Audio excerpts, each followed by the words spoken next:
just need to love God stronger. Do I love God or do I love me? I call it the street Jesus. Live from the Pathway Studios in Johnston proper, you are live from the path.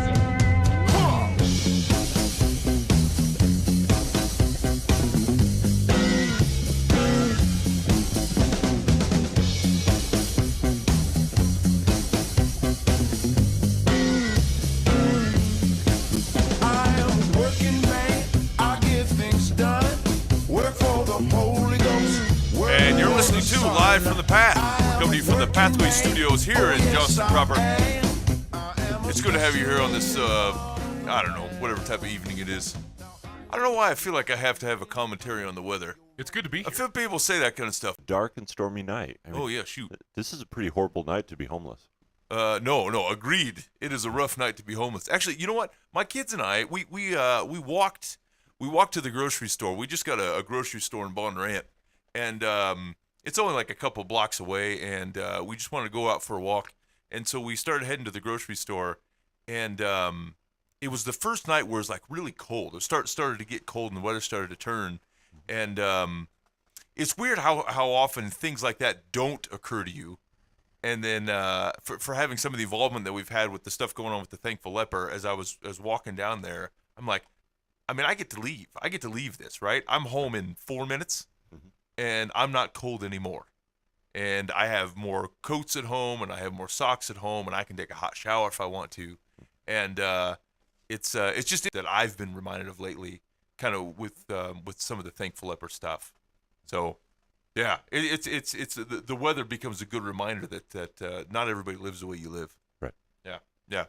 So anyway, Buva, how was that? How was the roundup on Sunday? Oh, the roundup was incredible. We had quite a few people show up. It was pretty organized, actually. It was awesome because we had a no, I mean that. It wasn't a complete disaster. It wasn't a complete disaster, and people didn't like fight and stuff. No, it was actually really cool to see that we had a ticket system for people who were living in the shelters and people who were living in homes and things like that, and then people who were living in like camps and things like that. We were able to divvy up all the supplies we had. We gave out quite a few sleeping bags. We gave out quite a few tents, flashlights, batteries, and then, of course, we fed quite a few people, giving people bananas.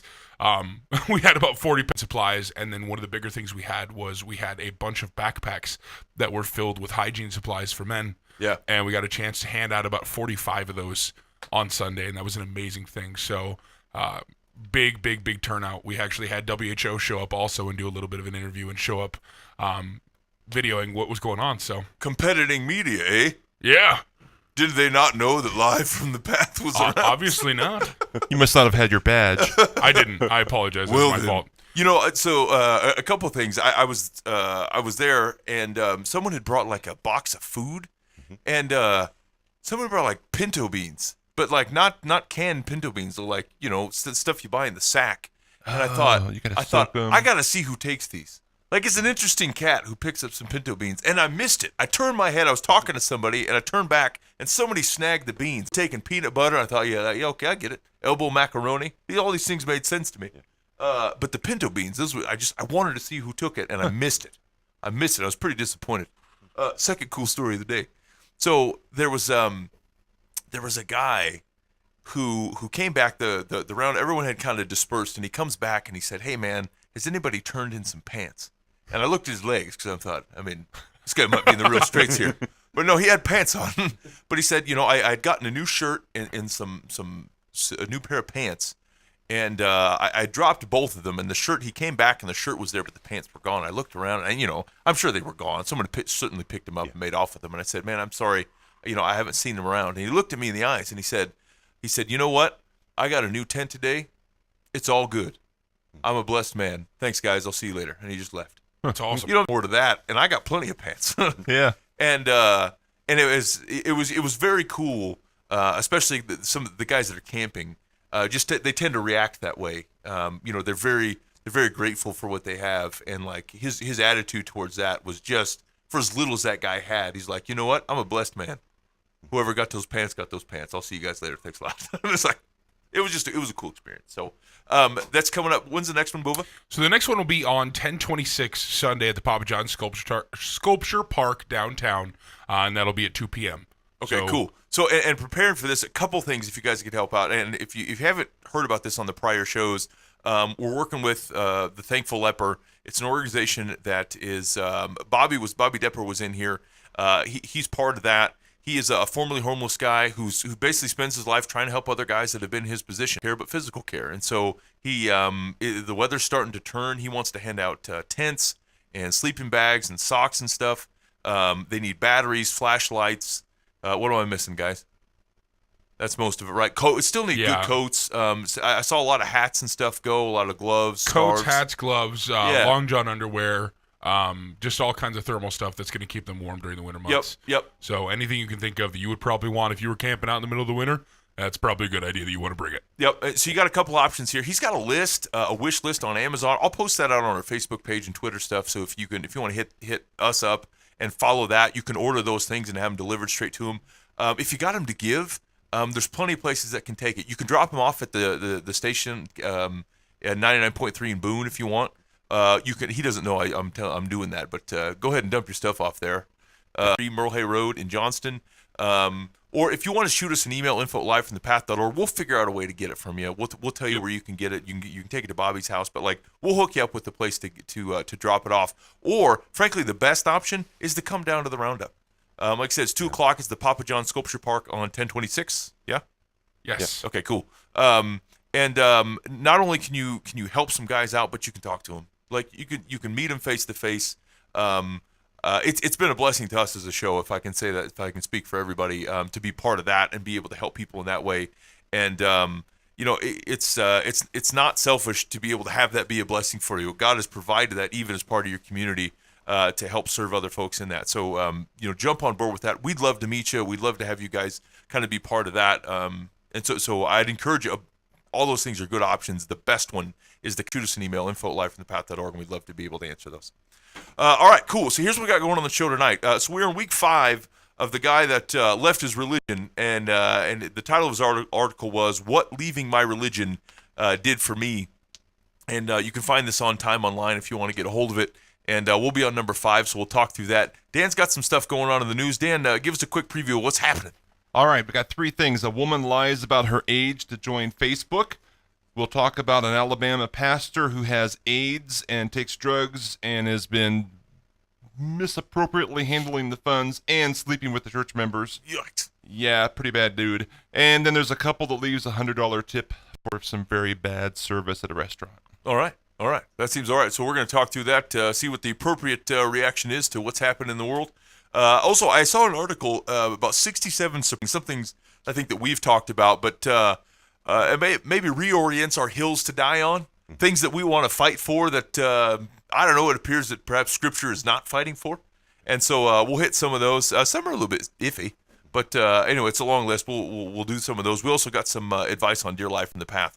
Also, we got some special guests here in the studio. You hear us talk about them every week, and that's the Eisenlauer Team. And we've had Bob in here numerous times, but both Bob and his brother John are in the studio with us tonight. And fellas, how's it going? It's going great. Thanks for having us on the show. You bet. So here's the deal: is we love having Bob in. Bob is first of all always been a gracious partner with Live from the Path, and I just like dealing with you guys personally. We've had some. It's I don't know. We've when it comes to having sponsors on the show, there's a lot of guys who need the money. We don't really have to have the money. We can just not do some of the stuff we do, but we have people part of what we do who we believe in, right? And anyway, we've had some great experience with these guys, and so it's always a pleasure to have them on and to be part of what's going on in Life from the Past. So big thanks, guys, fellas. And I hope every once in a while I tell people to kind of give you a call at unnatural hours just to say thanks for sponsoring Life from the Past. So if that happens, I gave them permission. Good. Okay, good. Usually Monday night about midnight or so we get some wild calls. Perfect. Okay, good. That's exactly what we were after. So they're with the Eisenlauer Team. You can find more about those fellows by going to the eisenlauerteam.com. And I don't know, just real quick, maybe tell us a little bit about. So what What got you guys into the? School for marketing, and after about 2 years of that, I saw Bob, my dad, working, so Yeah. wanted to learn from them mostly. Just kind of get an education, firsthand marketing. Right. So is it something where the seeds were kind of planted with Dad in the business, and you thought, hey man, Yeah, seems like yeah. something to jump on board with. Right there, they had all laid out, so Sweet. something I could jump into. Yeah, So what's it like? What's it like working with family? Because it depends on who you ask, right? yeah, it can Someone's be like, stressful. yeah. I mean, Bob, do you share that sentiment? I thought it was a piece of cake. I don't know. It kind of depends on who you ask and probably at what time. Sometimes it's got the greatest thing in the world, and sometimes like, man, shoot. Yeah, Those guys, a little tough when you're around them all the time. But Uh-huh. at the end, it's your family, so it's fun. no, it's cool. Yeah, it's an interesting dynamic. You gotta be brothers and, father, son. My mom works with us too, so we've got that dynamic where, as soon as we're out of the office, it's back to, father, son, mother, son, Right. family relationship. But in the office, we try to be as professional and courteous as we can, in a business sense. Yeah, right. Cool. So, hey, how are things going in the? So generally every week I say, I don't know if it's a good time to buy or sell a home. You should call Bob for that kind of stuff. Like, we're a bunch of talking heads on the radio. What do I know about it? So, what does Bob and John say about that? Good time? Yeah, Bad time? It is good Yeah. time to buy. I mean, we're realtors, we're salespeople. Still low. Everybody's scared they're going to go up, but they just dropped again this last week. So if you're a buyer and you're getting approved for 4% interest, maybe even lower, that says it's a good time to buy. So, and the inventory is starting to build up a little bit more. Yeah. Which means, you're calling the shots as a buyer right now at this moment in the market. So We keep trying to get Buva to buy a house, and he refuses to do it. really, what's the holdup? Hey, man, I never said, whoa, well, wait a minute. Don't throw me in the real estate, straits for this, okay? So, all right, fine, that's the situation. Yes, I don't know what to do, and I haven't had a chance to call you guys yet. Yeah, that's all right. This is that's outrageous, Buva. It is outrageous. I recently just took on a renting agreement, so I'll call you guys in about 8 months. Yeah. Awesome. Yeah. I'm sorry. You I knew doofus. nothing. I had not had a chance. I messed up and did not go to the EisenlauerTeam.com, and I did not call the Eisenlauer Team. So I messed up on that. Don't do that. Apparently interest rates are low and inventory is high. It's a buyer's market. Call these guys. Here's what I'm hearing you say. Hey, I made a long-term mistake. I'll call you after. Yeah. That's exactly what it what I sounds just like. said. Yeah. I wasn't trying to candy coat that at all. I did make a long-term yeah. mistake, and I'll call you after. It's like saying, hey, I married the wrong woman. As soon as this shakes back out. Hey, we'll I get recently together. entered a 30-year agreement. I'll call you in 31. All right. You're a good example of what not to do. Right? Exactly. I'm more than happy to have people live vicariously through me and learn Feel from my free to use mistakes. Buva's image for any of your advertising. Yeah, exactly. Throw my Don't be face. this man. Throw my face on there with a big cancel sign, like "Don't be Boova" kind of deal. I'm okay with that. I've seen Ben's. You got a nice house too, don't you, Ben? Everybody else?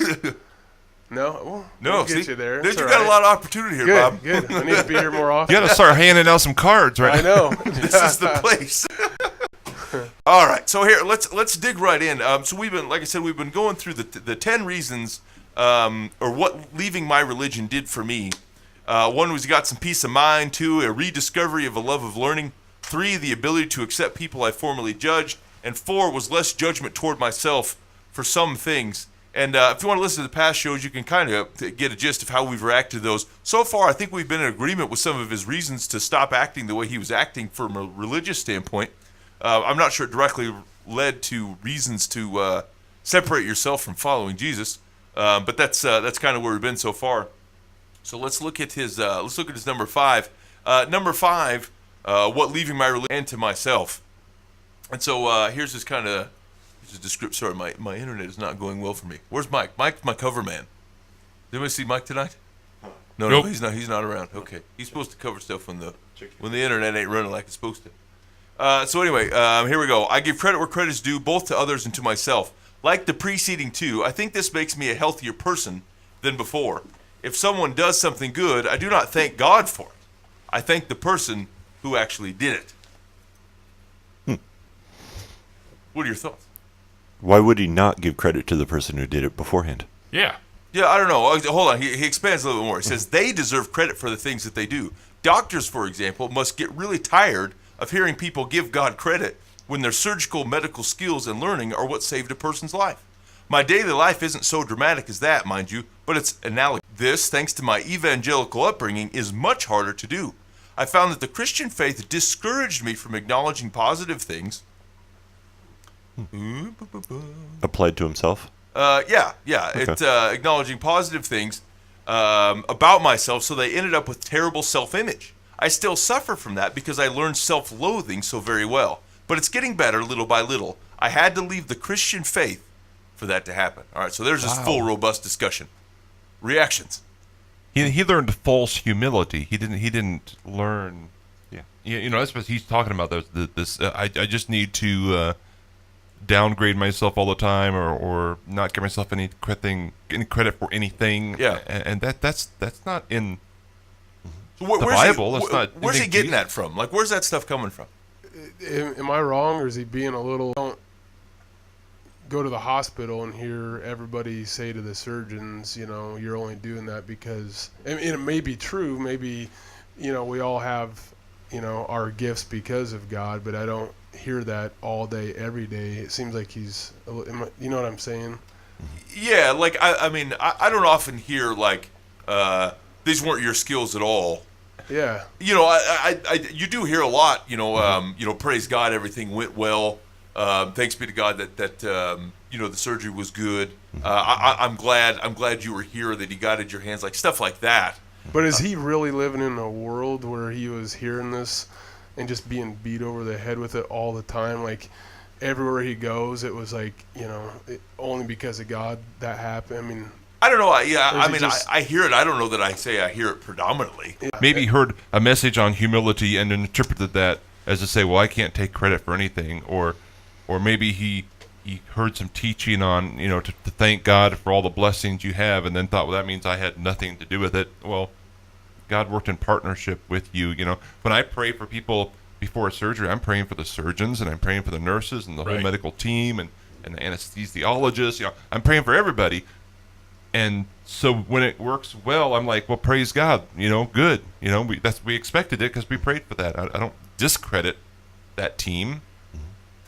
Yeah, it's not necessarily an either or. Like, Yeah. God did this or human beings did this. I Yeah. think, you know, it can be a both and in the same picture as an entire team is necessary to make things happen. Yeah. You know, sometimes you might just go thank one member of the team on behalf of the team, but yeah, God had as well. I think he should have been saying thanks and throwing it around more. Yeah, and I would agree that it is kind of a false sense of I think what God asks us to be from a humility standpoint. What C.S. Lewis said that humility seen in its right way is where you can walk into, you could build the greatest cathedral, like the prettiest building, and be able to walk into it and acknowledge how beautiful it is without any investment as to whether you had done it or not. You know what I'm saying? Like, you're not called to say this building is ugly. You're not called to say, you know, no one did any work and did poor work. It's just like, call things for what they are. But there's no reason to act like people weren't part of those things, or to say, hey man, you know, something went well. Hey, you did a good job. Hey, thank you. Even has skilled you to do, as a way to point back to him. I don't know that maybe that's misconstrued to think that that's honoring God to do that. Yeah. Piety isn't, you know, hanging your head low and saying, woe is me and I didn't do anything. What Jesus called us to is a type of self-abnegation where we're really irrelevant to the discussion. Yeah, we were involved, but whether or not we were the ones who were personally doing it really doesn't matter. We're not concerned for ourselves and what we do. If we take credit, sure, okay, great. If we were involved, you know, we're the author of it. Okay, awesome. We had a part of that, but that doesn't mean that, you know, our life is more fulfilled because of that or anything like that. It removes some of those trappings that arrogance often. God's hard on this. I don't think that any Christian or Christ follower is called to be self-loathing. That literally makes no sense and goes against the whole fact that we're supposed to have joy in our lives, and it doesn't compute for me. This guy has taken the fact that, yes, we do praise God for the blessings that we have, and we do praise God for the skills that we get. God works through us, whether it be a surgeon, and God works through the person's hands, or the anesthesiologist, or whether God has blessed someone with skills to be able to do a certain task, whether that be, being really good at science or being really good at math and teaching kids and all this different stuff. That doesn't necessarily mean that the person shouldn't be congratulated or thanked. It can happen in tandem. I think that the "and" is the best piece there. You can thank God for sending the person, and then thank the person for being there. You don't have to be self-loathing. You don't have to be unthankful. I was created in the image and likeness of God, And I hate myself. And I suck. Like what? Where is But that? God loves me, but I'm He not- wants me to hate myself. That, I'm not that good doesn't at make any anything, sense. God. Thank you for being good for me. That Yeah. doesn't make sense. It's thank you, God, for making me skillful at this situation. It's not thank you, God, for being skillful for me. Yeah. God grants you that skill. God grants you that power that you have, that certain intellect that you get. It has nothing to do with you being a back puppet that shouldn't be thanked. It's the fact that both can be thanked. Yeah, I mean, love what God loves, and He loves you. Yeah, Start there. Well, exactly. we're created for good works. Right. Yeah. That God has ordained for us to do. We're His hands and His feet. And like David said, we're to separate ourselves from the ego part of it. We're just doing His thing. We're part of His kingdom. We're doing His work. It sounded like good work wasn't completed somewhere. It was good work, and it was done. I gave this. I was trying to talk to one of my kids about this one time, trying to understand how we can understand humility rightly.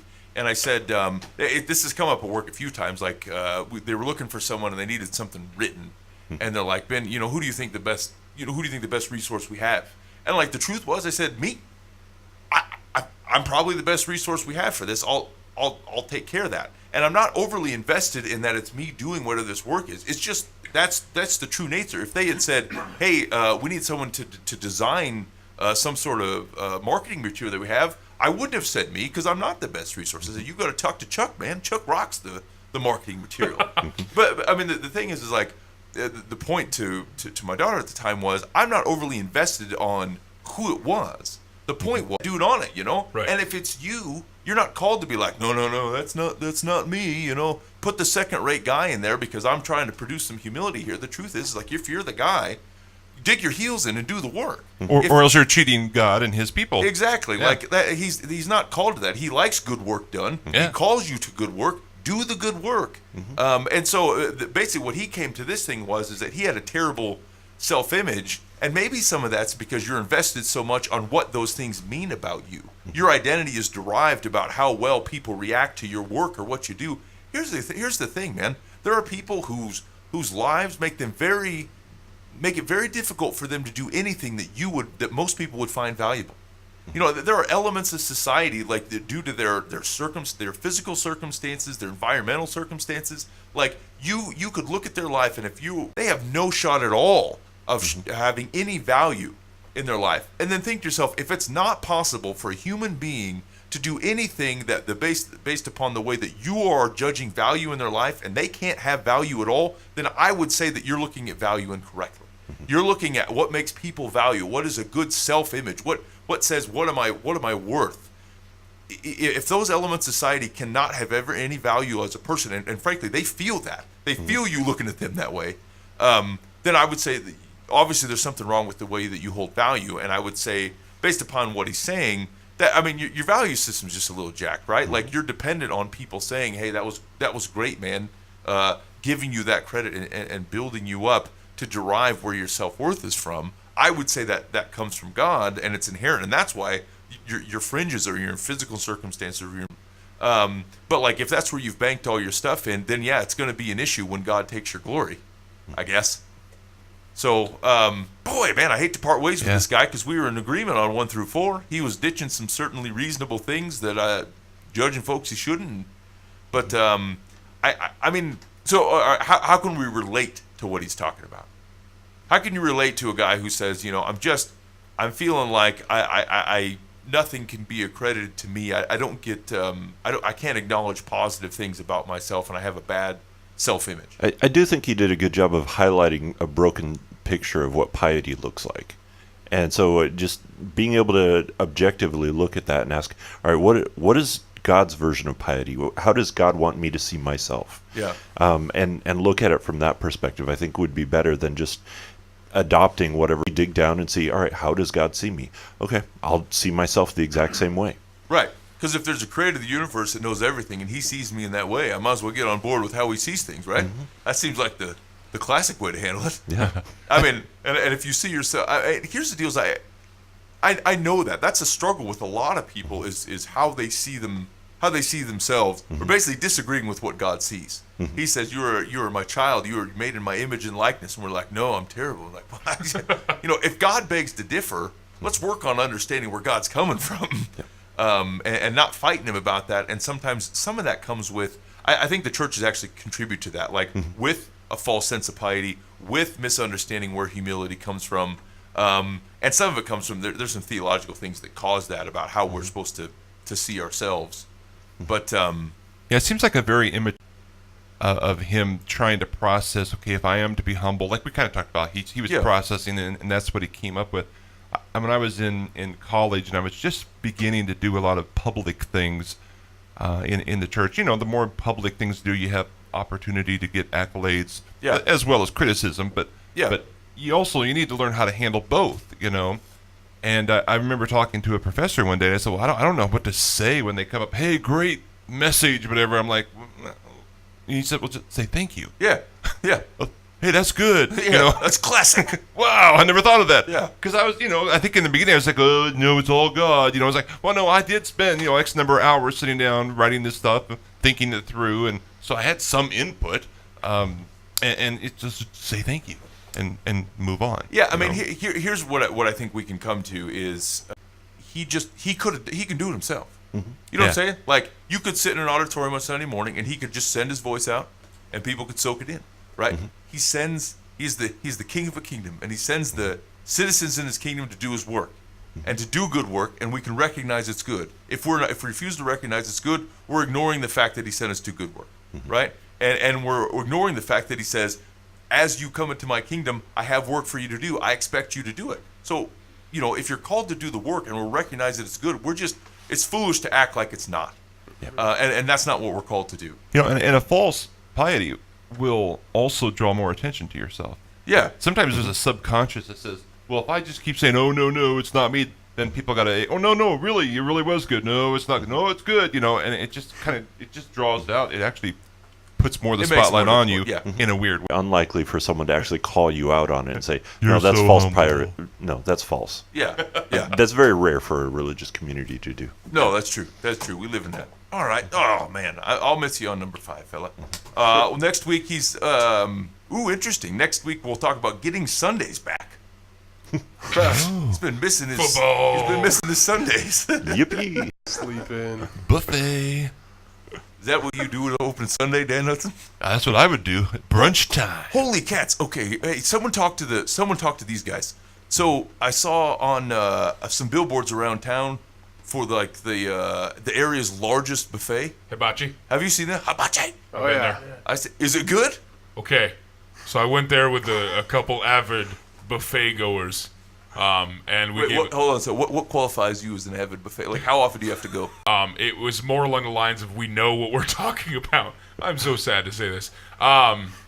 We actually started breaking down everything as we started walking in. That's how you know you're an avid buffet goer.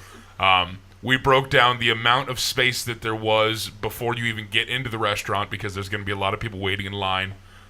There were like couches area, and we made that our nap time area. We thought that'd be pretty funny. Okay. We judged based off amount of lines, or tables, of how many tables there were, what the seating was like, if it was good enough for big dudes, then how much variety there was, and sign usage, and placement of where food was. We gave it a 7 out of 10. That seems like pretty good. It was pretty good. Did it feel like the area's largest buffet? Yeah. Lanes of food. And then a whole sushi grill, and then an entire Mongolian grill area where you can go and feed yourself. Then they have like tubs of ice cream rather than soft serve. Oh man, They even have kinda deal. a pho buffet too, which is pretty unique in buffets. what is I it? haven't seen that. It's pho. What's the? What, It's a what word are Vietnamese you soup, saying? isn't it? Yeah, it's a Are you saying Vietnamese soup. pho? Yeah. What is that? Pho. Can you say that on this show? We're on the internet, Eisenlauer. We can Just say as long whatever as we you want. don't Yeah. put any more consonants on the end of it. You're fine. So that was the first time I've seen that at a buffet. Is it pretty good? Yeah, it's Are, delicious. are you a fan of pho? I am, yeah. It's actually Bob got me into it. Nice. Bob lured you into the pho. Yeah. It's quite a trap. What's Tricky. it cost? Can you say it what was- this buffet cost? I think it was $12. Oh man, So, that's not bad. I think lunch. It's even. I went at lunch. It was like $8. So. Nice. $8. Yeah, we went dinner. Are you Yeah. willing to go back? Because I feel like I'd like to go. Yeah, You need a buddy? yeah. Okay. I'd go. We're going to talk about this because here's the deal. I kept looking. Buffet date. I tried to get my wife to go. I said, Nah. man, look at that. Largest buffet. Nope. Hibachi. Like, I kept saying it that way. And I think I ruined it because I said it like that. But, I mean, that guy looks jazzy, and, like, I feel like his food's going to be good. Here's the deal. It was such an event for me that I sent out an Outlook event calendar invite to people. It was Hibachi Bro Date, and I sent it weeks before, and I came up with the whole backstory to us going, and it was awesome. Hot dang. Okay, It was we're going to good. do this stuff. You're in, John. You've already committed. The 8 people that are listening know that you said you're going. It's good stuff. Okay. Eric, you going? Yeah, I'm wanting to know when's the invite. I don't know. Send the out next another one? Outlook calendar. All right, let's go. Okay, let me. Facebook, you guys can come too. All right. Anyone want to come? Watch it. Okay, sweet. Okay, that's what we're gonna do. All right, Dan, what's happening? What's happening? All right. Woman lies about her age to join Facebook. A woman named Anna wanted to join Facebook. She was 113. That's rough times. Yeah, pretty rough time. And the oldest age when you set up a new account for Facebook, it only goes to age 99. So she was like, "What do I do? I'm that was my youth." So she had to was my youth. lie, cut 15 years off of her age in order to create her account for Facebook. I don't know who her friends were. I'm like, anyway. So here's the question, though. Okay. When is it okay for a Christ follower to not be truthful? All right. A, never. Jesus said to let your woman from physical or mental harm. Or C, truth is relative. It all depends on how you define the facts. Tricky. Yeah,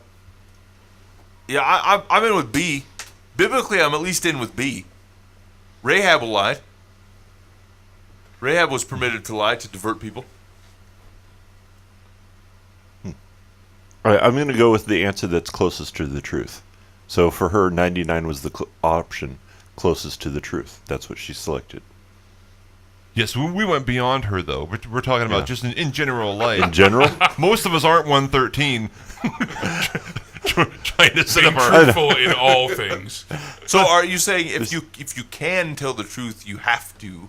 You're obligated to? yeah, up to the level of what. If your wife says, "Do I look good in these jeans?" It's one thing. If the boss says, "Hey, did Sam take that steak knife home with him?" Well, like, my daughter's 3 years old, and if she asks why the sky is blue, I'm not going to start talking about wavelengths of light and refraction patterns and things like that. You're It's cheating just her. way over her head.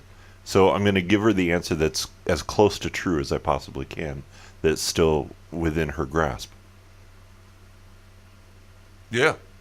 So I don't know. it's not exactly true as far as I know it, but it's But not false. going to be what she needs for the answer. You're not misdirecting Correct. the conversation to deceive. No. Although Rahab did. Yes, she did. Yeah. There's No, that's an element of warfare, though, is deception. Yeah. All's fair in I'm not sure about that. You just started quoting a very common quote, and then decided, man, I I'll skipped think half of it. I filtered it. I said, I don't know about love. all's fair in war. War, yeah. I mean, Is that a biblical concept too?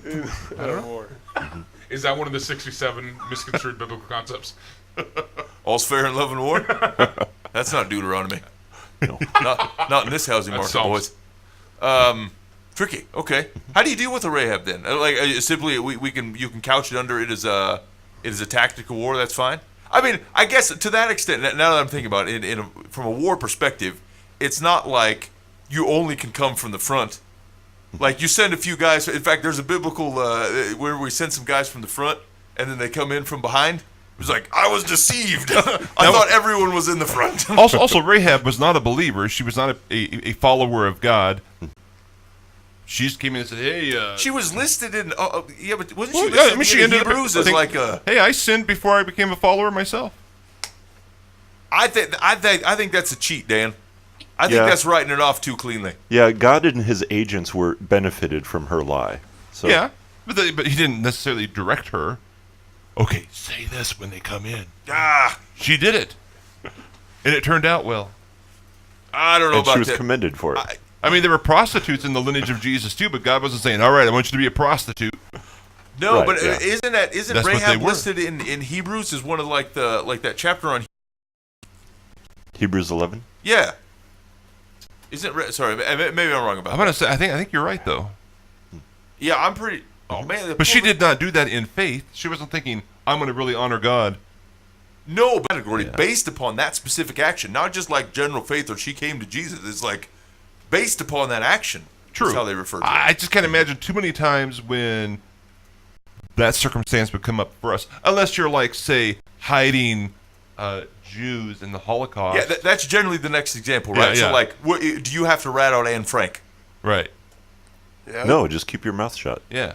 I would go with A, where it says never. I don't think God really has instances where it's okay to sin.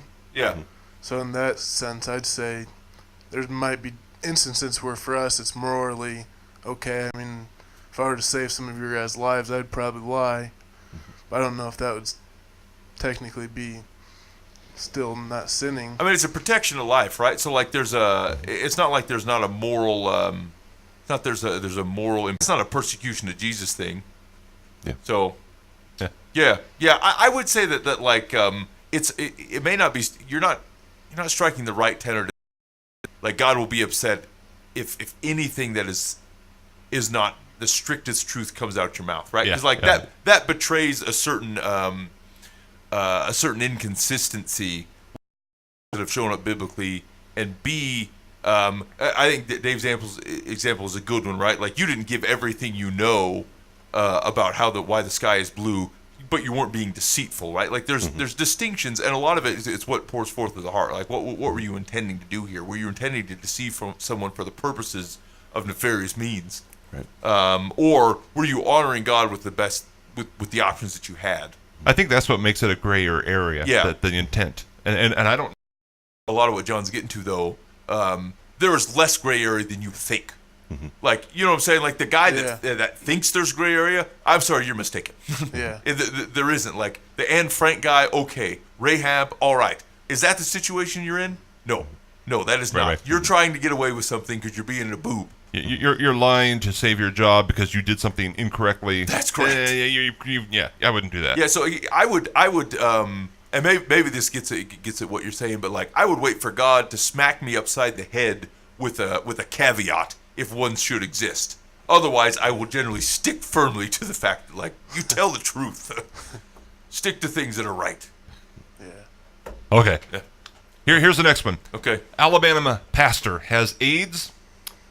Juan Demetrius McFarland revealed to worshipers at Shiloh he had discovered he had full-blown AIDS in 2008. Continued to sleep with church members. He also admitted to taking drugs and mishandling church finances. He's been removed as the pastor. Church leaders have obtained. They're focused on moving the church forward. They said our moves are going to come directly from counsel. So they're going to talk to their attorneys. Okay. All their advice. We want peace. We want to do things the right way legally. He says we're not looking to hurt him. We're looking to get our church back. That's the theme. Some members, however, say they want justice. Right? He's wronged a lot of people. Yep. We need to do something. So, how would you recommend this church move forward? A, sue the pants off the preacher. He did the crime. Let him do the time. Maybe that's a poor choice of words. Uh-huh. Now that I think about it. B, let him go. C, sit down with the elders of the church, have them negotiate a plan for reconciliation that both parties will agree to. I'm going to pull a Paul on this one and just say, such things are not done even among the pagans. Yeah, no, right. no. Yeah, that's all This I can guy's think of. out. I mean, Yeah, not only he's out, but like based upon the reaction, I'm not sure the elders shouldn't be gone too. yeah. Like, what is this? Yeah. Well, What is they this pansy dismissed floating him. around? It took them a while to dismiss him. Yeah, that's what I wonder. How long did they know about it? Yeah, no. Like, it sat in the, like, it was in the media for a while before they made okay. that reaction. Okay. Yeah, so no, like, yeah. Yeah, he needs to be kicked, not necessarily out of the church entirely, obviously, but he needs to be kicked out of any kind of power whatsoever, any kind of standing in the church, and then he needs to be about what Christ should be in his life. Obviously, that's not going on, and we need to speak to him as he's one that doesn't even believe. He's still a son and daughter of God, so we need to continue to talk to him and work in his life, but he should not be in any place that he can speak over people and speak into people's lives. Yeah, I mean, I would say that this appropriately, for the sake and the health of his community, he, if there's going to be any sort of reconciliation with him and God, it's going to happen in a different community. Like, it is not healthy for the people in that right. Yeah. community Yeah, for right. him to be there. Yeah. I mean, I don't know where I intend to try to find someone who'd be willing to take him on. I think we should. I don't think you can't cut that off completely. I recommend prison ministry. Yeah, there you There's go. an option. Yeah, some options when That's a combined. thought. Yeah. Well, and you think about it, my heart hurts just thinking about that. I don't, I've always tried to figure out what does that mean? Judged more harshly. I mean, He'll know. yeah, he'll fight. Here's the deal. I don't want to know. I mean, I don't know. I don't know how you can come to Scripture and not have something that takes you down a peg if you don't take that seriously. You know what I'm saying? Yeah. Like anything that comes out, there have been times where I'm like, I'm extra careful what might come out my mouth because I'm like, I don't know. Like, I just want to do what I'm supposed to do, and that seems like a high bar, man. I don't want to be jacking with a high bar like that. And so, yeah. I mean, I guess it betrays a man who says, I don't believe God. Yeah, exactly. You can see that there's a lack of works in his life. You can see that there's a lack of I mean, I hate to say faith, but I mean, there's just not works happening. Yeah. He's not producing fruit. He's going to be spoken to as one that's not even in the church and one that's not even a believer. We need to re-talk to him like he's one of the Gentiles and talk to him and just say, hey, here's the situation. You've got this stuff going on. Jesus still loves you. Let me introduce you Let's to Jesus. start with that. Yeah, Yeah. exactly. Jesus isn't a presence in your life based on the works that's happening. You're not showing a fruit bearing. You're not a tree that's bearing fruit. You're not a vine that's bearing fruit. You're an issue. Yeah. We need to speak to you like you are an issue. Right. And realizing that you are still loved by God, realizing that your sin is no different than any others from God's perspective of it being sin, obviously. I mean. But ultimately, we need to speak to him and make him become another brother. Work on his heart and ask Jesus to re-enter his heart and the Holy Spirit to make itself known and written on his heart. That's fine. I mean, that's assault. I don't know how giving AIDS to people exactly. is not an assault and manslaughter. Yeah. Yeah. What do you think? Too harsh, John? No, I don't think so. No, John. I agree with you guys. Okay. Yeah. It seems like a classic case of a person who was converted to Jesus but never discipled. Yeah. And then he got in position to be a discipler. He didn't disciple either. So Well, it's a mess.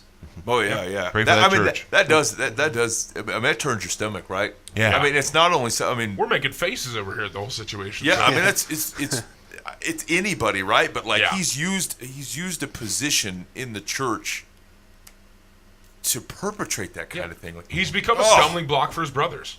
That's what he's become. He's become an issue in his church, with the people he's supposed to be above community in. and now you And can that's understand. You're like, that's something's gonna stop. It's like, seriously, I'm man, just saying. knock it off now. I'm not saying I do it, but I'm not saying it didn't occur to me. I've always struggled because you hear this kind of thing once in a while, Yeah. and I don't understand. I can't comprehend how does that conversation even happen with multiple people within the church, let alone one. Hey, I'm the pastor, and let me show you some God stuff. I mean, how does that cross over to why don't you take your clothes off? I mean, I don't even. Yeah. And then to face them regularly, teaching the Bible and in a prayer set. I just don't get it. It's beyond my ability. Yeah. I barely I didn't even know how to ask my wife out. I don't know how these guys are. Let alone props, and then let's talk about a little more. It's like, yeah, no. I don't. Have you read Song of Solomon? What? Yeah, it just. All right, we're not at the internet only portion of the program. We better hold on. Okay, Fair all enough. right. What else Let's you move got? on. This was an actual local Iowa. I think it was Cedar Rapids. A couple went out for their anniversary. They had a terrible experience. They waited 20 minutes for water. Then they waited 40 minutes for an appetizer. Then they waited an hour for their entrees. They responded by leaving a $100 tip and a note that read, "We've both been in your shoes, paying it forward." The wife posted a photo of the receipt to her Facebook page back on September 27th. It went viral, racking up over 1.3 million plus by now likes. She had that wasn't her intent. She was just, hey, look what that we did. The couple met while they were both working as servers in restaurants 8 years through understanding, he's doing his job as best he could. So here's the question. How would Jesus tell his followers to respond to this bad experience? If you're at a restaurant and you get this, how should you respond? Yeah. A, make a big stink, yell at the server, the manager, and the owner, let them know how you are unhappy. After all, you paid good money for a rotten experience, and then leave a penny tip and a gospel track behind. That's one? Yep. That's option one. That is Okay. one option. I had to breathe in the middle of it. B, give exceedingly generously to the server because it wasn't his fault. That's what they did. Or C, sneak out without paying because no one's going to notice you're missing for an hour anyway. This one's an easy B. Yeah, it's an easy B. Wouldn't you be tempted to sneak out? Yeah, certainly, but Sneak out, not pay at all? Yeah, just sneak out. Dine. You don't have to lie about it. We're not asking you to lie. Yeah, You already just talked don't mention about it like lying. Eric was talking about. I didn't bring it up. Yeah, exactly. I'll go with B as well. I think I love the concept of A, just because it cracks me up of leaving a penny tip, making a big stink, and then leaving a gospel track. That's good stuff. Yeah, But no, B is the answer. The sad thing is you hear stuff like that happen. Yeah, exactly. And it's embarrassing. Yeah. I'm Sundays a are pastor. the worst day to I go don't to- have to tip you. Yeah. But let me talk to you about Jesus through a piece of paper. Yeah. Christians are known to be the worst tippers. Sunday afternoons no server wants to work on a Sunday. Yeah. Because the church people come in and they leave. Hey, I Gospel represent tracts Jesus, and and no Jesus money. never had to tip. No, it's ridiculous. Yeah. I don't actually. I mean, yeah, whatever. Have some sympathy with some lives that other people had a legit bad server. Who knows? I mean, he can't not know that. I mean, no one likes being in a job that they Got to be stink evident. at. Yeah. Yeah. Yeah, So no I one mean, goes, they've been waiting for 20 minutes for water. Oh, even that's okay. then, and maybe that's been something that's been growing on me, I guess, over the last year or so. Is like, even the people that I find absolutely outrageous, as opposed to be like putting in the bucket that says they are intentionally outrageous. I think to myself, like, something's up. Something's missing in that guy's life where, like, he don't love anybody. Or there's something missing in their life where, like, they keep doing things over and over again that like, poison themselves. And you're like, you can get pissed at that stuff. And I'm like, no, I mean, something's up. Something's up. Something's going on in their life. Yeah. I mean, like, and like, I've just seen that in a lot of different ways. And Yeah. I'm like, have some sympathy for people, they didn't say, hey, today things ain't gonna go right in my life. Like, it was an intentional thing. There's just something's not coming together for them, and I mean, they may have caused it some themselves, but like, have some sympathy for them. And so I actually there's some certain people that that we eat dinner with every once in a while, and like, I don't even want to go out with them because of the way they treat people. I'm like, I mean, I don't even want to be sitting at the table with them. I went to with a group of pastors in Colorado. I used to go out there quite often for this gathering, and it was kind of that situation. Yeah. They weren't mean. They just totally, like, the server didn't exist. They Yeah. wouldn't look at him. They wouldn't make eye contact. They just expected to be served, and I'd be like, "Hey, thank you," and Yeah. I just thought, wow, these are all pastors. These guys, Yeah, right. loving shepherd people. It's like, no, that's kind of that embarrassed me. A ladies' magazine, a ladies' informational magazine that could come out wrong. Thank you for that. Appreciate like the a clarification. Red Book or something. I don't know. Anyway, it was like, if you're looking for the guy that you want to marry, look how he treats the waitresses or the wait staff. Yeah. Because it's your shine is going to come off in a couple years, and he's going to revert how he deals with people. And like if he That's deals good with advice. people like that, it's probably got to stay away from. And that stuck with me. And now before I ever date a fella, I'm like, how does he treat people? Hey man, I'm gonna start treat wait staff better. Maybe that's my situation. I need to stop yelling at the wait staff, and maybe we'll get a date. Sweet. Yep. Although, I mean, on the opposite side, it didn't occur to me till years later. I thought, well, the Red Book has kind of put the lady in a weird spot. She's like, when you're his wait staff, Yeah, exactly. this is how he's done it. Where can I get myself a lady that brings sandwiches? Right now, I make my own sandwiches. I feel like you should just shy away from that entirely right now, man. Hey, babe, I treat the wait staff. That could be you. Oh man. Yeah. So here's your deal. You need to report back to us on how that goes this week, next week on the show. No, my accountability fellows have talked me out of that a couple times. I'm saying I got a fresh idea, boys. Don't you just love accountability buddies at that point in time? It's like, all right, this is my newest stupid idea. I really need you guys to completely shoot this down for me. Yeah, I think one time I came up with the phrase. I was like, here's what you say. Sweetheart, let me lead you in this area. Oh. And Really? they said, that's not a good idea, man. I said, no, this is solid, rock solid. Nice one, man of the They house. talked me out of it, though. They talked me out of it. And I feel like it was solid advice. you. No, you better leave that be. All right. Is that everything you got, Dan? That's it. Hey, man, that's what was happening in the world. You can, we can keep you up to date. If you see something going on in the world and you're like, man, that's what's happening. I wonder what the Life in the Path fellows think. Let us know. Shoot us an email, info@lifeinthepath.org. Post it on our Facebook page. Hit us up on Twitter, or stand on a street corner with a big sign and hope we drive by. Those are all your options, and we'd love to be a part of any one of those, and we can tell you what's happening in the world. Hey, before we go any further, I want to give a big thank you to our sponsors, Westfield Veterinary Hospital. That's westfieldvethospital.com. That's here in Johnston. For all your pet needs. Now, Dan, since the last time we spoke, have you taken your dog in? I have not. You're an embarrassment man. to all dog owners. I years. have no really any expendable cash right now. Okay. They would want to get paid. So you look the dog in the eye and you say, I love you not enough to take you in. If you break your leg, Dan, if I see you go to the hospital, but you leave that dog at your place with no vet care, like I'm gonna know where your loyalties lie. I may be limping next week. So if you have legit pet care needs and the free-flowing cash to pay for them, WestfieldVetHospital.com. Hey, it's where I take my dogs. They always do a great job, and they help you make good choices for your pocketbook and for your pet. Make sure you check those guys out. And like I said, you can set up an appointment online. It's incredibly convenient if you're antisocial. Here's the deal: is you can have these types of conversation we have on Life in the Path. You can have with people in a normal setting. But I'm antisocial, so we just opened a radio show, and I have it in front of everybody, and but with a small number of people in the room, because that's what I do. But so I can set up that appointment online at Westfield Vet Hospital. I think that's all right. Okay. Second of all, the Eisenlauer Team. John is hanging out in the studio with us with the Eisenlauer Team. You go to eisenlauerteam.com, and again, those guys are easy to work with. They're tough to beat. I've drugged them out, traipsing through a couple houses within the last year and a half or so, and they didn't work out because I'm cheap and I try to get things on the sly. Yeah, we saw some creepy houses out there. We did. We saw some shifty items, but John was always more than gracious to come out man. No and one let was me killing the house.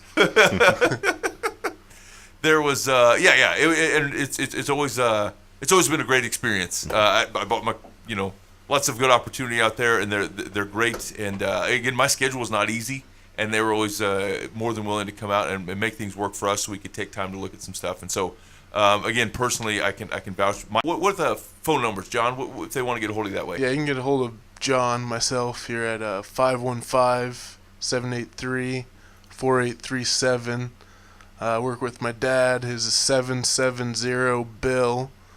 770-BILL. Bob. Wait, he owns 770-BILL? That is yeah, incredible. he locked that down about 20 years ago. That is awesome. 770-BILL. Okay, cool. Then Bob, he's at 979-2883. And like he said, I'm taking over the EisenlauerTeam.com, so check out that website. I'm keeping it up to date. Cool. Very nice. Yeah. Give those guys a call if you're in the market for buying or selling your house, or if you don't know whether you're in the market of buying or selling a house, but you want to talk it over those guys can certainly help you with that. Absolutely. And as I always say, even if you're not, you don't need vet services or don't need a button path, they keep us on the air. The wise guys at KTIA say you ain't on for free. And so really, if you enjoy the program, you have John, Bob, and the guys from Westfield Vet Hospital to thank. So anyway, if you're listening on KTIA, the Truth Network, we've got to let you go. So if you're hanging on for the podcast, just give us a minute or two. But otherwise, we'll let you go. We'll see you next week. Thanks for listening to Live from the Path.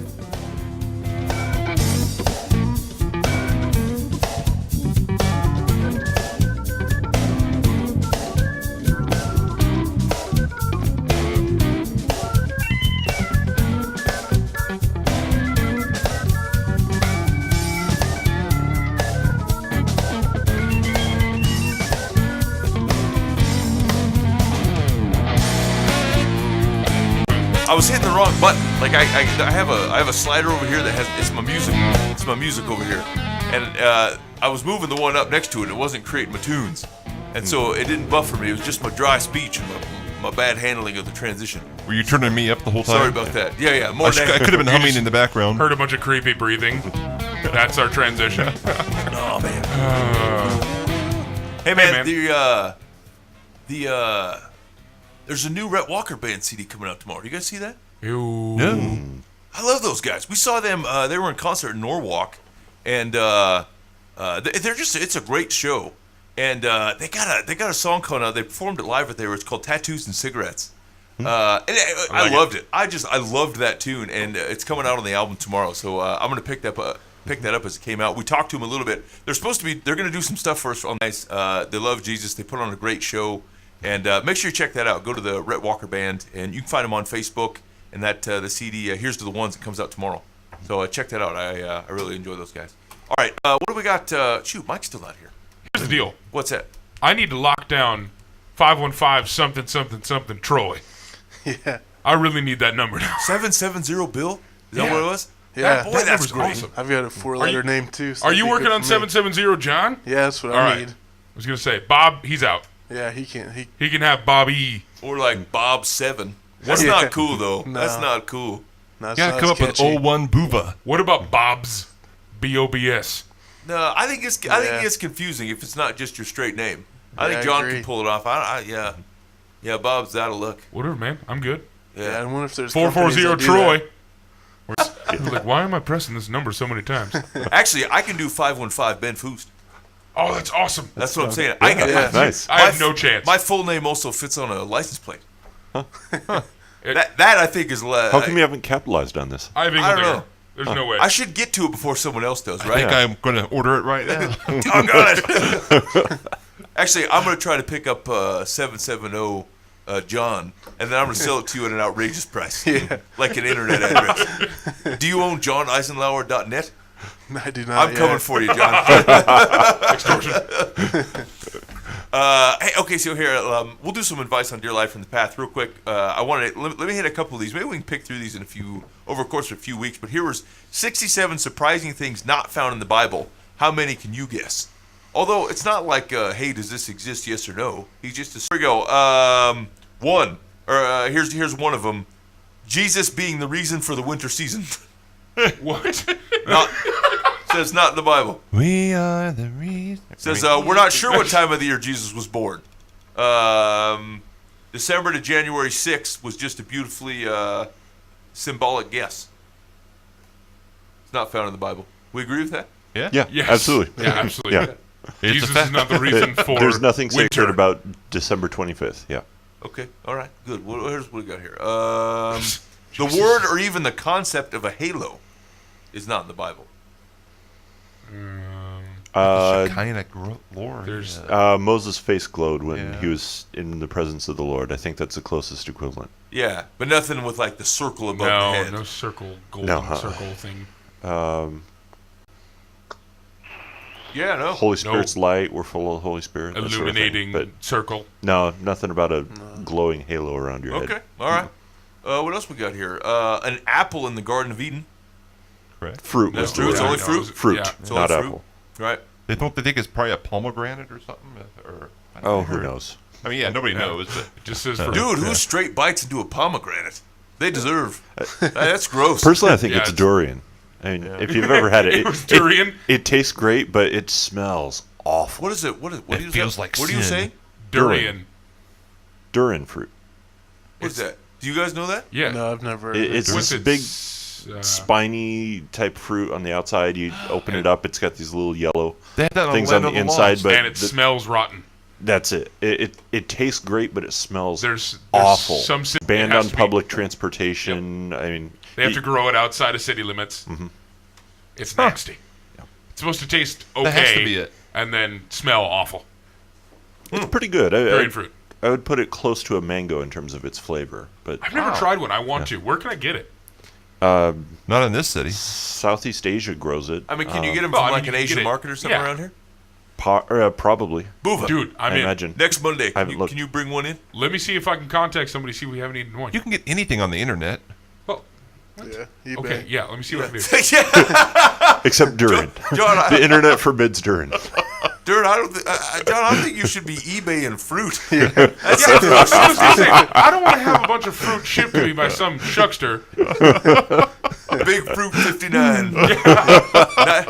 Smelly durian 45. Like, your website's low rent. Nothing like EisenlauerTeam.com. Here's the deal: a 98% positive feedback rating on a guy that ships fruit is not enough for me. Yeah, exactly. One negative review, especially with something like this, you're out. Because you're the only one writing your own reviews. Like, you're logging into your eBay account on yourself multiple times, saying, "Hey, man, this guy's good." It's me. Here we go. Discipleship, a made-up word based on a military Latin mistranslation of mathetes, students. Any clear doctrine of original sin, let alone total depravity. Sure, there are proof texts you can find to support. Oh shoot, this is only showing like half a thing. Is this talking about, like, the word? Hold on, let me get to that one a little bit later because like this is only showing me half of what Okay. I need to see, and I don't think we're getting a full explanation. A singular apocalyptic antichrist figure. Correct. Yeah. John, you. And antichrists, yeah. Yep. Yep. And it's not even in Revelation. It's in John. 1 John. Antichrist. Yeah. Yeah. Trust me. Yeah, I think you're right on that. Yeah.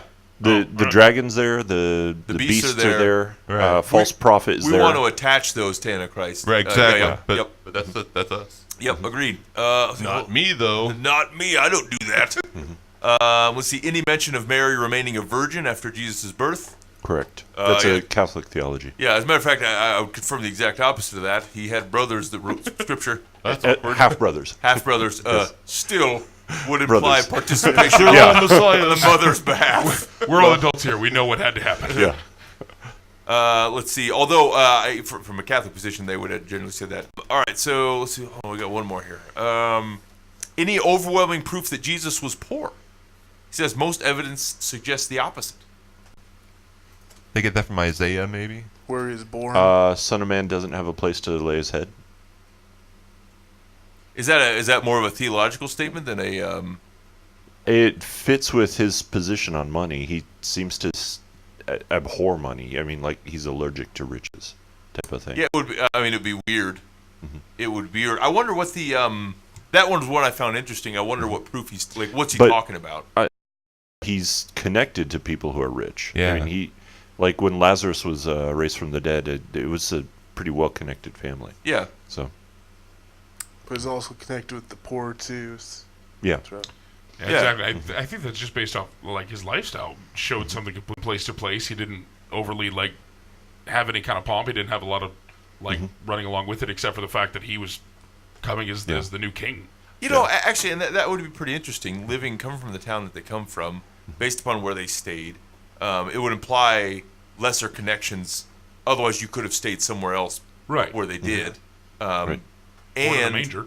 yeah, and you know, given the amount of taxes and stuff on your average Jewish citizen, I don't know. Maybe that just seems unlikely to me, but I wonder what's. I'm looking at that more. I'm interested to know where that comes from.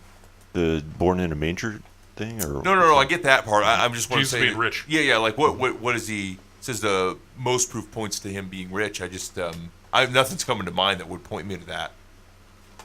So I'm just interested where it's come from. I know the apostolic Depends band on what collected they're- money to whether it's money or Yeah, right. Or Man, it's his- he multiplies his own food. I mean, I suppose Yeah. there's wealth in that, but Yeah. Yeah. But he didn't open up a Wine. bread shop. Didn't have Yeah. like a cart that he's like, come on, here we go. More bread, sell. yeah, It interesting. wasn't really lucrative for him. All right. Oh, check that out. All right, maybe we'll peck at some of those as weeks go by. Here we go.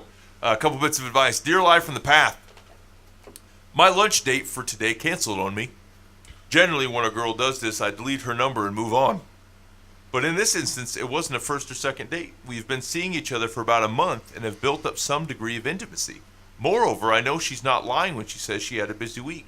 She apologized via text not once but twice. Nevertheless, I feel that as genuine as her apology was, and as she has seemed in the time we have been together, this incident indicates either a lack of caring or integrity. Would I be right to forget her? In L.A. Yeah, you're overanalyzing Yeah, holy it. Yeah, cats! leave What it a alone. Are you kidding me? Self-centered little. We've Is been this dating it? consistently for about a month now. I really enjoy her company. I think she's a great gal, but this one time she canceled on me. Should I completely She had a throw her crazy away? busy week and all. Either lack of caring or integrity? Really? What a You have a boob. lack of caring and integrity, you big jerk. Is this all it takes for you to throw away a relationship? Yeah. Hey, can we get the gal's number so we can call her and say, hey, we got some advice for you. You need to dump this jerk. I'd love to see this guy's marriage vows. I know, To right? have and to hold, for better and for worse, till death do us part, you unless never you bet- stand me up. Yeah, I was going to say, you Once. better never cancel a lunch date. Wow. You cancel Here's- dinner and I have reservations. here's the- Automatic Get over divorce. yourself. See what this tells you about the guy. He has a protocol for people skipping lunch with him. What?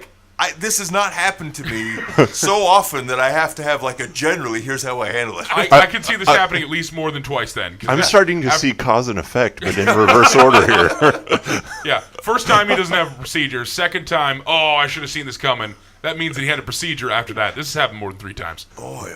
He's been stood up on multiple occasions.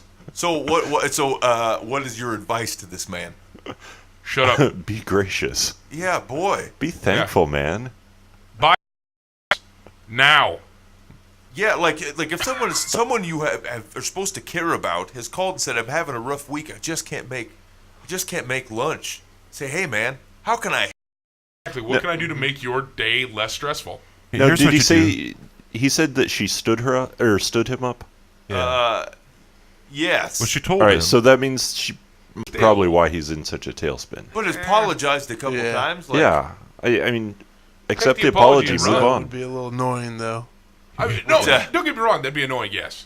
So yeah. Stood up. But, I mean, maybe if this is like first or second date, yeah, completely ditch the situation. I can understand that. But he's saying they've grown to have a level of certain intimacy. They've been dating for a month now. She had a really busy week, and she flaked on him one time.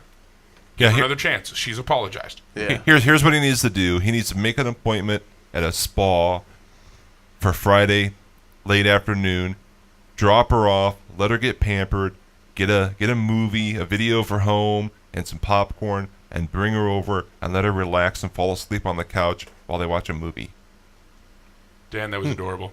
Thank you. That's an interesting. People falling asleep on each other's couches without a marital relationship. Well, I'm Yeah, not saying to do I- anything. I'm saying leave her alone. I'm just Don't saying, touch her. It's outside of your box, man. That's, yeah. I'm saying show her some love. You don't really have trust in people's natural boundaries. I'm just saying. I'm surprised. Fall asleep on the couch. What he didn't say was he meant to say put a hazmat tent around her so that she can't get out. She can sit on the love seat. You can sit in the recliner. That's what I was thinking. You can hang out in the spare Snuggle up bedroom while during she the hangs movie. out of her apartment. When she falls asleep, you slide out and go sit on the chair and finish the movie. Watch a story about the discipleship of people. Put on the I Planet get of what the you're Apes. saying, but I Read mean, a it's Bible not story like to each Dan's other. advocating that. If they're prone to do that sort of thing, they're going to do it. No, So I'm And a just, bottle if of they're wine not prone to relax. it, then that doesn't change. no. I hear you, and I'm not implying it has to be nefarious. It's just Dan usually doesn't enter it. You look at each other funny. You'll If watch you guys that aren't movie married outside. yet, you can't be in the same state. That's Dan's problem with you. I know what you're thinking. Go to Colorado, you sinner. All right. So our advice is, take a breath, man. Things are gonna be all right. Support her. I mean, no one likes to be stood up, but just like the waiter, give him a benefit of the doubt. I think things are going to be work out all right. If it happens again, you can start to take that Yeah, that's personally. where it gets to it. This is not going to work out. She's just too lazy to break up with you. Yeah, all right. Here we go. Secular advice was, your problem isn't that you are a classic overanalyzer. It's that you're insecure to the point of courting rejection when none is there. People can't always control their schedules, and cancellations can happen more than once without yet a woman whose company you enjoy unless you are a masochist. Boy, that's a little more fierce than secular generally is. Yeah. Okay, she's really let it roll. All right, let's hit one more. Maybe secular was the one having a really tough week. Yeah. So Masochist. told you I was sorry.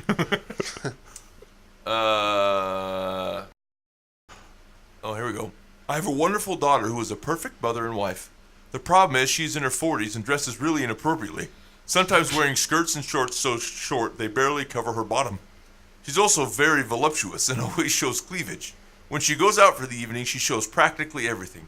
She takes a lot of photographs with her family, and in all of them she's so exposed that sometimes when she gives me prints, I have to add magic markers so she looks more modest. She is a sweet person who is loved by everyone, so I don't know how to handle this. Please help me. She's looking for attention. Yep. So, Every woman who hits 35 to 40 has to have someone sit them down and say, you're no longer 20. I think every woman needs that. This mom needs to love her enough to say, here's the deal. Guess what? Dress your age. Change your hairstyle. It's not the same as it was back when you were 20. Your clothes shouldn't be the same as they were when they were 20.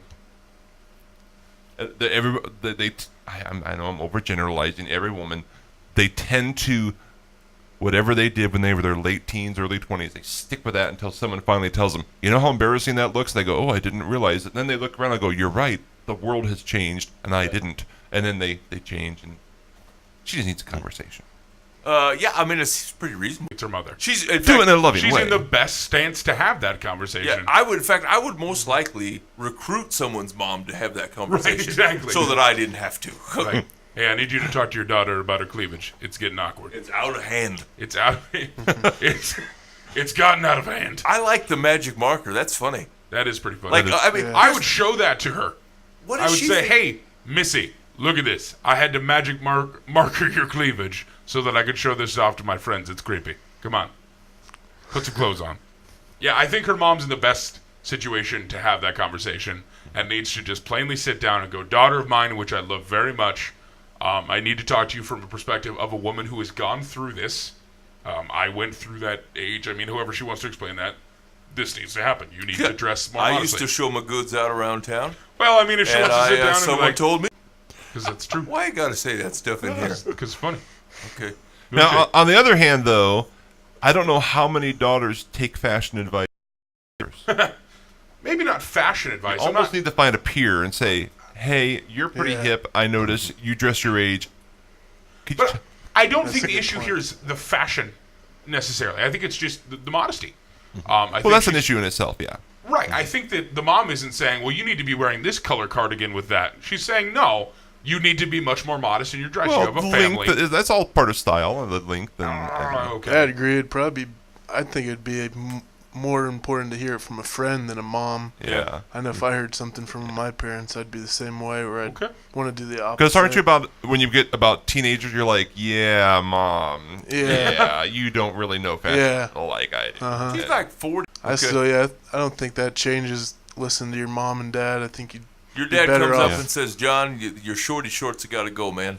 Yeah. They're out of style." You be like, "I wear what I want, Dad." Yeah. when he was a teenager, he learned how to ignore his parents. He still has that skill. Okay. All right.